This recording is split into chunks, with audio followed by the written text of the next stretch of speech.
Hi, y'all. Jennifer Verma here, the host of The Best Kept Secrets.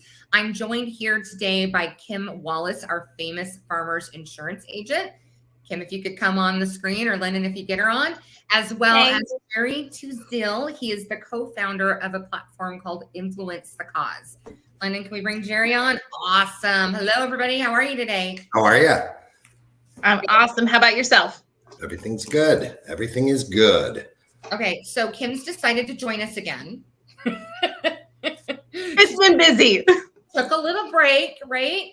But she did it for good reasons. So I just want to kind of plug that, she had the opportunity to bring on another book of business into her agency. So we want to congratulate her, give her all the props, go, yay. Super excited. Yes, and you survived. You survived the integration. So far. All right. Well, before I let Jerry introduce himself and all the things he does, I just want us to kind of recap cause marketing. It's something that we walked through extensively in episode number 2. But I want to give us all a refresher of the highlights and the high points, because we're going to be really leaning into cause marketing, which is what, Jerry's platform does for nonprofits. At one of many, many things his platform does. We'll go into all of it at some point in the next 30 minutes. But, if we remember, cause marketing today is a $4 billion industry.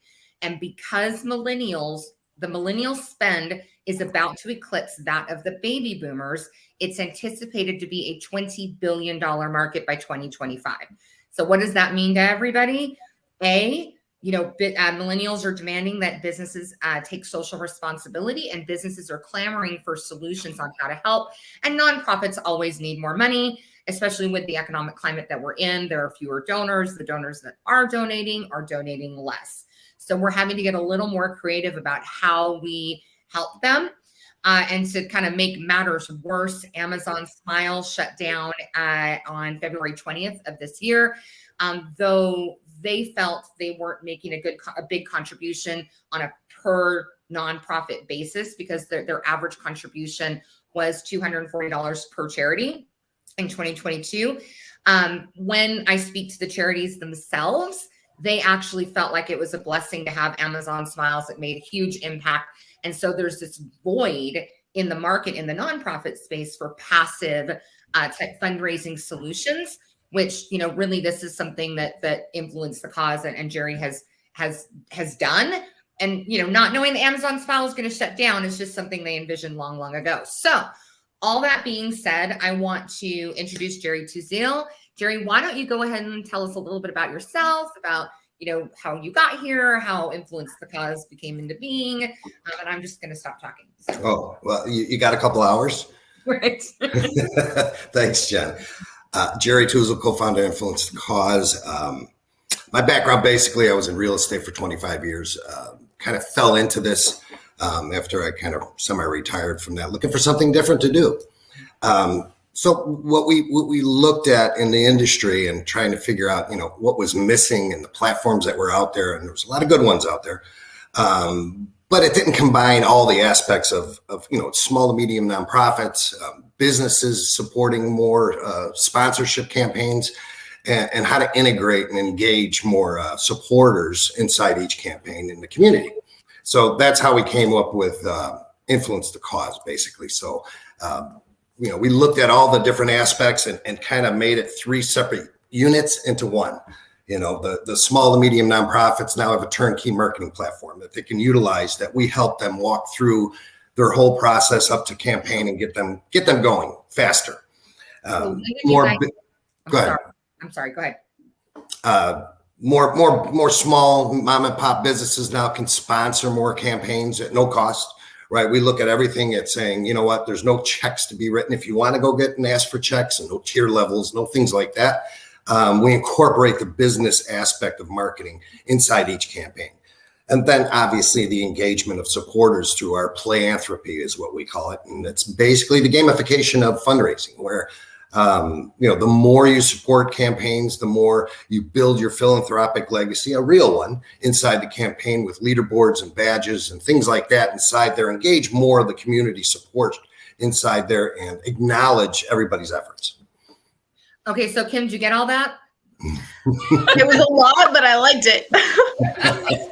Well, hence that's why we said, you know what, we do it all for you. I mean, we build a very intricate system, but yet we build it all for you. We track all the information. So that's one of the main issues too, is building a base for a small nonprofit or a medium nonprofit, and that's what we do. So when did you guys think of this? Like, when was it born? Oh, about three and a half years ago, we started talking about this, and we kind of fell into it. I was doing a deal and with some big wigs in Arizona, actually. And they just were asking, we finally got on this topic of nonprofits and things like that. And they were always waiting till the last minute, right? And then they would email their database of big wigs, and everybody would just cut checks, right? And then the topic came up and says, well, there's not a better way. They didn't like the platforms that were out there now, that were out there currently, and had just thought, all you're getting was a WordPress page and good luck, right? So they were just trying to figure out how, what's a better way for it. And so that's what I started this light bulb came out of my head, and we started doing some research, me and my co-founder, and came up with this. I'm not a tech guy, so maybe that's why I came up with what I came up with, right? I'm a sales guy. I've been doing that for years.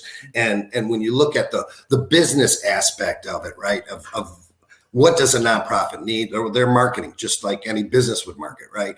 And so that's why we built what we built. Got it. So now you said you're not a tech guy, but this is absolutely a very complicated, intricate tech platform. Correct. Not being a tech guy, building a tech platform. How'd that go? Well, that's why it took 3 years. But you know what? We find a friend that knows the techie part, and you're just like, I want this idea, make it work. Right. Well, yeah, and we built it 2 years ago, right? But we didn't have the sponsor connect, is what we call it, side of it. And we thought, again, coming from the business side of it, that's going to distinguish us from everybody else on the market, right? Of what they're currently doing. Yeah, we incorporated gamification, which no one else is doing, and doing all that engagement tools on there for supporters, right? But the thing that was missing was the sponsor connect. And so that's why we took another year and built that out to make it to what it is today. So how many times did you rebuild the platform? Just curious.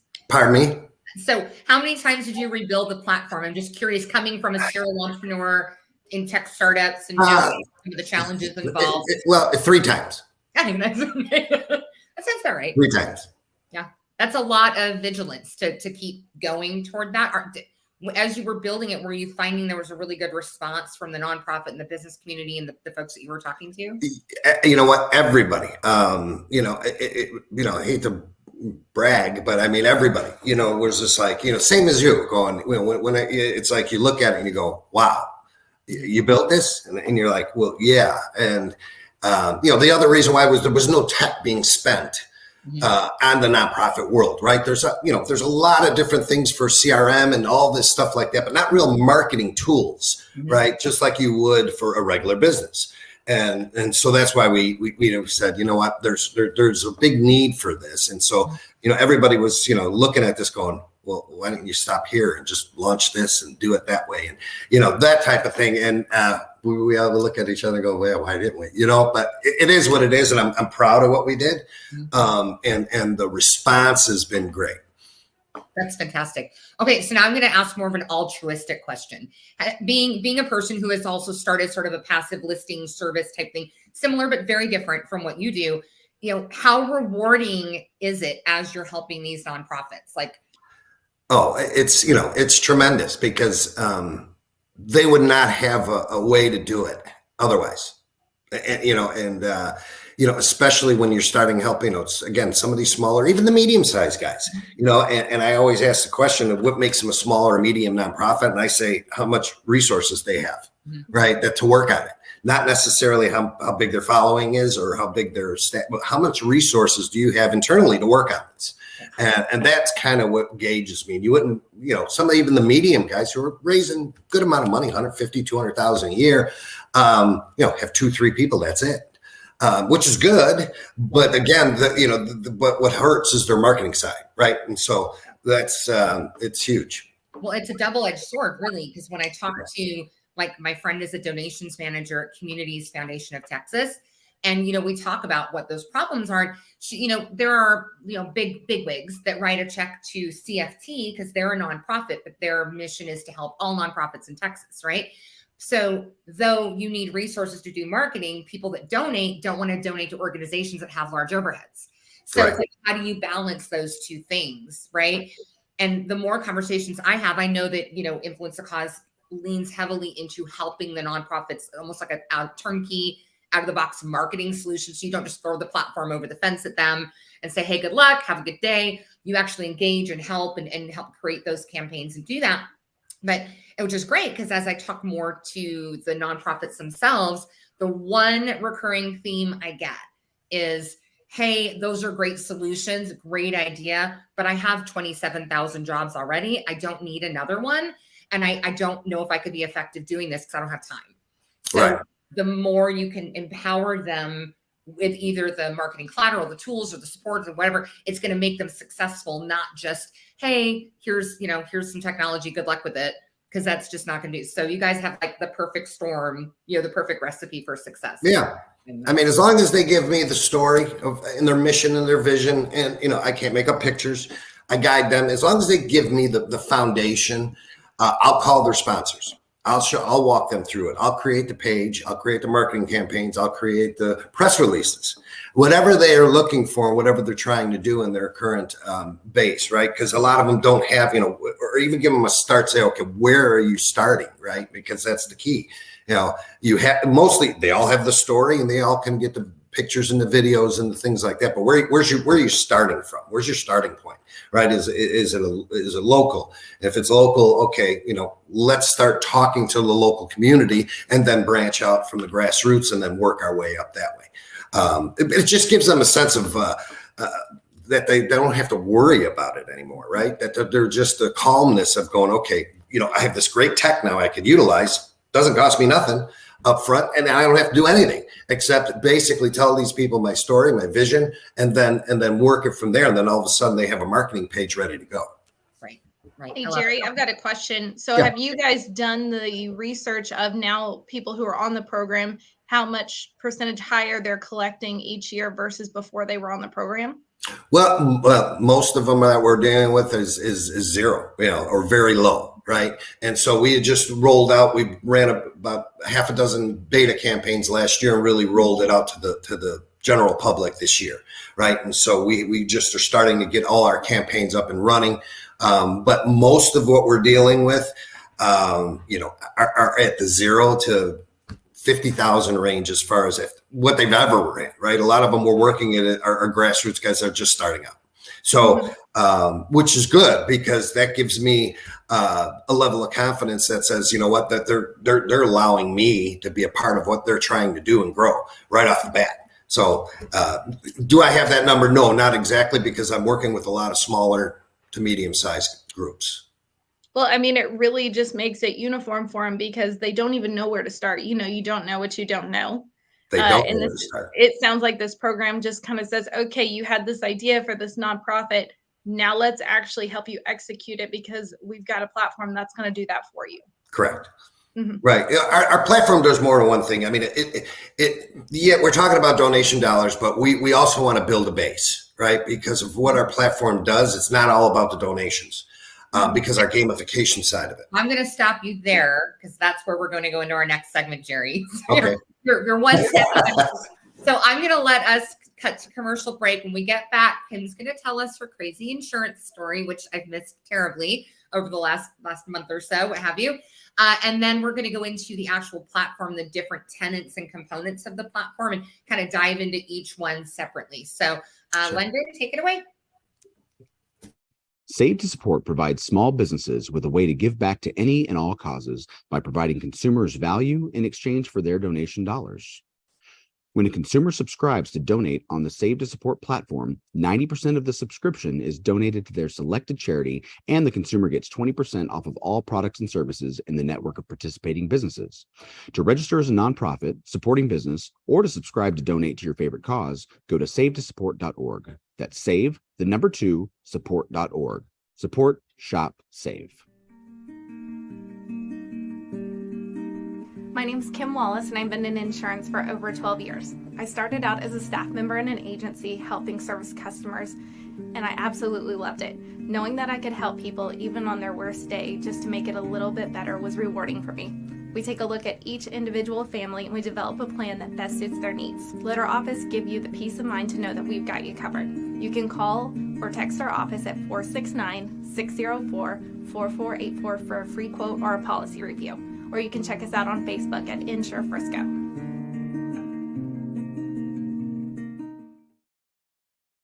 CrowdShare turns friends, colleagues, family, employees, customers, and anyone else who wants to see your brand grow into your fans. You never have to ask anyone if they'll share your posts again. When your content is ready, CrowdShare lets them know it's time to share. And then in less than 10 seconds, your fans can share your posts and move on with their day. It's really that simple. If you would like to learn what CrowdShare could do for your business, go to crowdshare.com/demo to get a tour of the platform. And then if you decide to move over, go ahead and use the code JenVerma at checkout and get 30% off forever. That's JenVerma. Who's in your crowd? Hello, my name is Bibi Carrington, National Sales at Shift Pixie. Now, Shift Pixie's purpose is to bring efficiency to the part-time labor markets. Are you a business owner that is struggling to find people and keep people?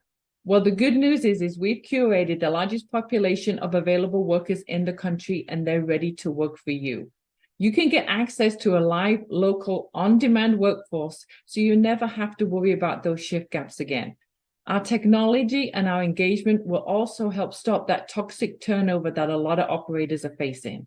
Let's jump on a call. Let us show you how we can get you out of the recruiting business for good. I look forward to speaking to you soon. Thank you. Hey, we're back. Did you recognize any of the voices or any of the people in those commercials? I recognized a few. Mostly Bibi's hair because I love it so much. Okay. I know. She moved back to California. You know that? Yeah. I did not. So we got her on the podcast and got all the commercial and stuff done. She's but before she moved, so we could get it done ahead of California. So didn't want to deal with all the time zone issues and what have you. Anyway, back to Influence the Cause. Oh wait, no, I need a crazy insurance story. Are you ready? Oh, I've got one for you. This one is life insurance related, and it's funny and semi-inappropriate, but it's hilarious. So I had a gentleman who we had done a life insurance application, and with some life insurance, they require a medical exam. We send someone to your house and they'll do blood and urine, and they make sure that you're healthy, all that good stuff.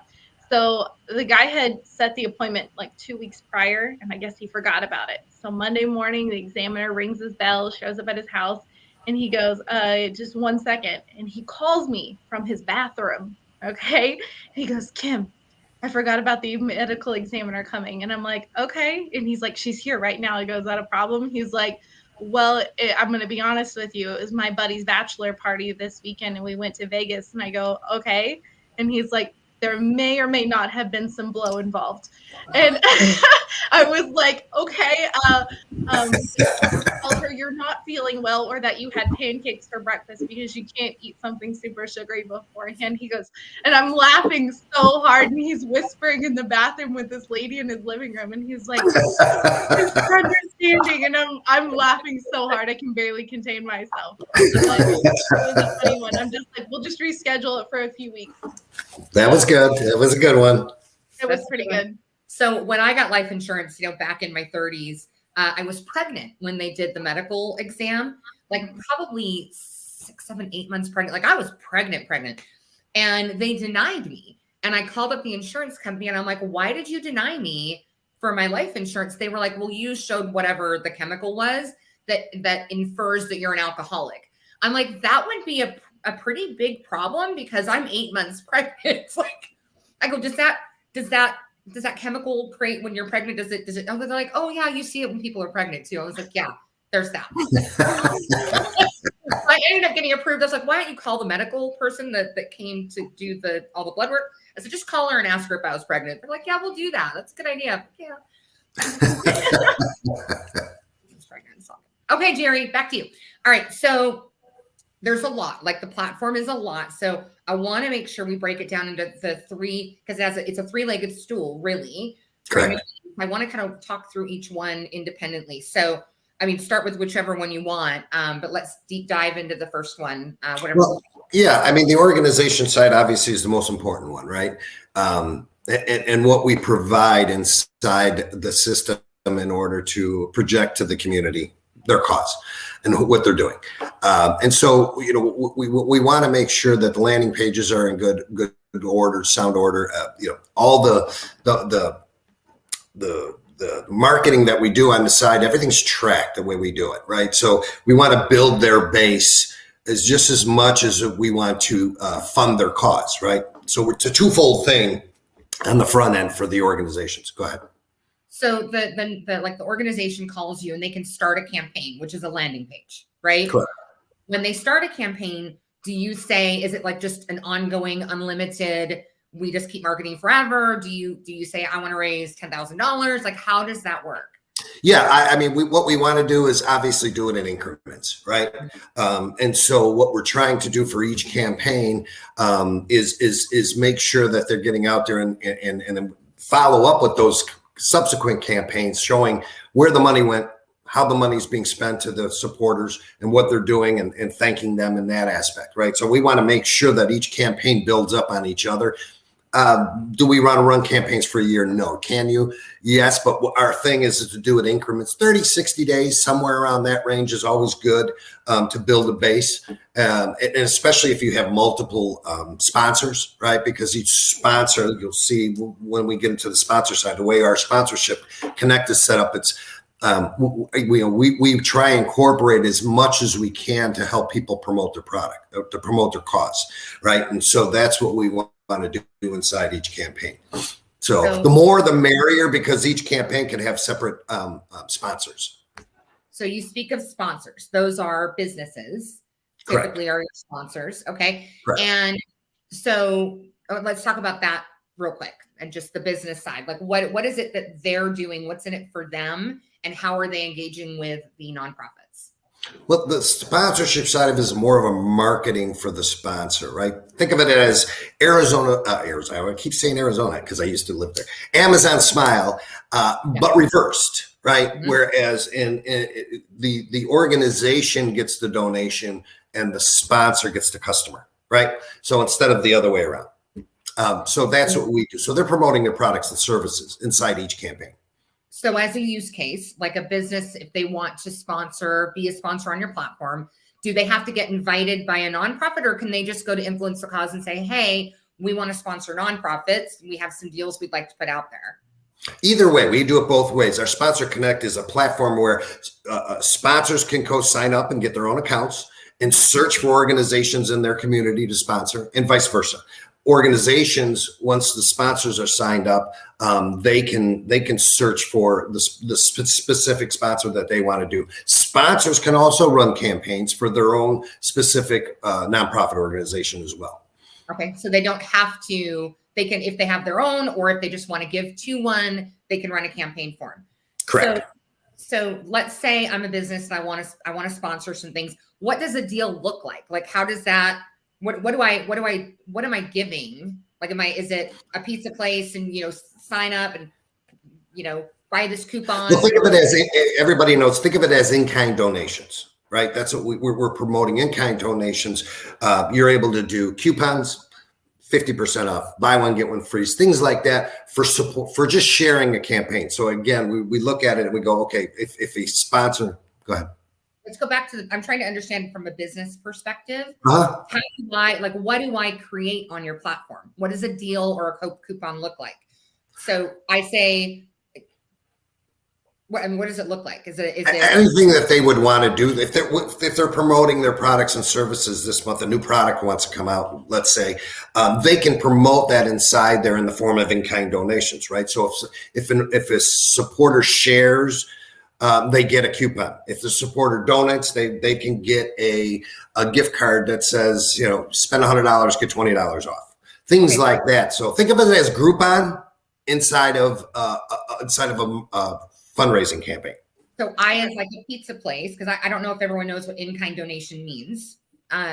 So if I, as a pizza place, say, hey, purchase this coupon for a $10 pizza, the $10 minus fees and whatever goes back to the cause. And then the person who purchases the $10 coupon takes it to the pizza place, just like a Groupon, and says, I'd like my $10 pizza. Is that right? Correct. And we have a whole point of sale system that processes the whole thing from inception to redemption. Okay, perfect. Inside, again, think of it as Groupon built inside. And instead of purchasing the gift card or the coupon, you're giving that donation to the organization. Perfect. I love it.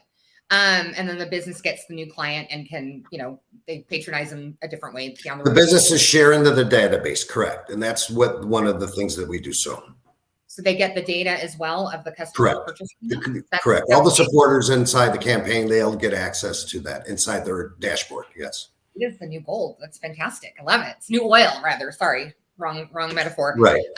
Okay, so that's great. Charities can start up a campaign. Businesses can sponsor them. You say sponsor connect. So if someone chooses, like if a charity chooses to connect with a business or a business with a charity, does it automatically happen or do they have to approve it? They go through the system, they pick a charity or they pick a sponsor. Inside there, it says, do you want to connect with this sponsor? You click on the button, the notification gets sent to the business sponsor, and the business sponsor either says yes or no. Okay. And vice versa. It has to be double opt-in. Everybody has to agree. Correct. So like, it's a double opt-in, right? Marlboro can't be like, hey, we want to give to the American Cancer Society without the American Cancer Society approving it because they probably don't want to be part of that. Right. Correct. And no campaigns can be started on our site. So you can't come in and have a campaign run today. Our site doesn't allow that. You have to go through an approval process, which basically we just check your EIN number, make sure it's active. If you're a school or a church or, not a 501c3, that's okay as long as your EIN number is active and we approve you. So it takes about 24 hours or sometimes less than that. I love that there's that vetting involved. Okay, so now to the most important part of the whole thing. How do you promote these deals and these coupons so that people actually are aware they're out there and that they will purchase them?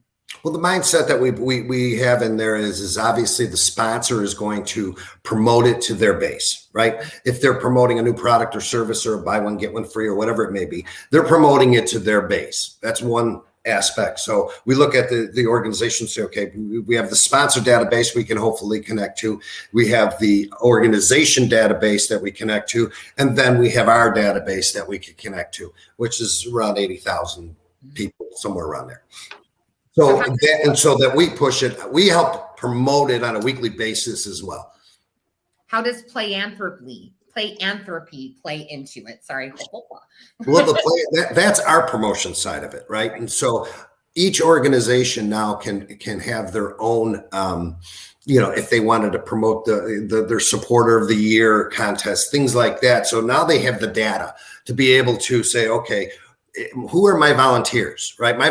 Think of it as an electronic volunteer system, right? Where you're tracking all your volunteers, how much money they're generating, how many people they're bringing in, right? And we track all that. So each person is basically an advocate, can create their own advocacy. And then what we do during the campaign is we promote the leaderboard, right? So the Playantropy leaderboard is who's the top supporter, who's the top money man, who's the top sharer. So each week we promote the leaderboard and show the community, everybody out there, where it's at. Okay, we only have 45 seconds, so I'm going to get to the one point. So is it true that if people reshare some of these promotions, like grab and share it on social, they're incentivized, they get basically loyalty or rewards or somehow toward products and services on your platform? Right. Well, I mean, based off of that, plus that's where the leaderboard comes in, right? And so at the end of the year, we want to promote the philanthropist of the year. Who's our top advocate inside the system, and then promote it that way and be able to acknowledge them across many social media platforms. Sure. All right. Well, we got to end, Jerry. I know that we had so much to talk about. I think we've covered like 99% of it. I appreciate you being here. Kim, thank you as always for being here. If you want to learn more about Influence the Cause, go to www.influencethecause. Jerry's there. He'll help you out whether you're a nonprofit or a business. I am Jen Verma. This is The Best Kept Secrets. If you know, you know. Thank you.